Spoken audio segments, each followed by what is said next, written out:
Good morning, Philippines, and good evening here in Canada. Uh, sa fundraising nga atong gihimo, ang supposedly 100 ka pack lunch man unta to, pero karon salamat kay sa Ginoo nga daghan kaayo ang gihikap niya nga mga kasing-kasing.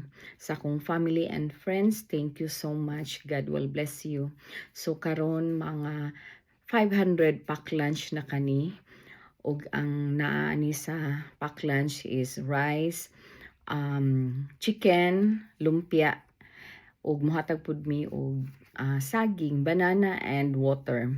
Niya naapoy sliced bread per family, slippers, and also used clothing.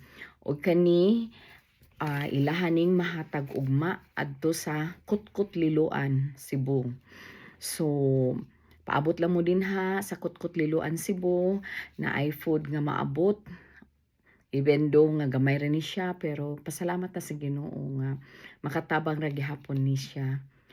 Og ang tanan atong ihatag ang dungog ug himaya sa ato ang Ginoong Hesukristo. Salamat kaayo sa mga ning tabang ani, og pasalamat pug ko sa mga ning volunteer, sa akong anak nga si Julius, sa akong pag-umangkon nga si Jiboy, ug sa mga pastors. Thank you, amping mo din ha, and God bless.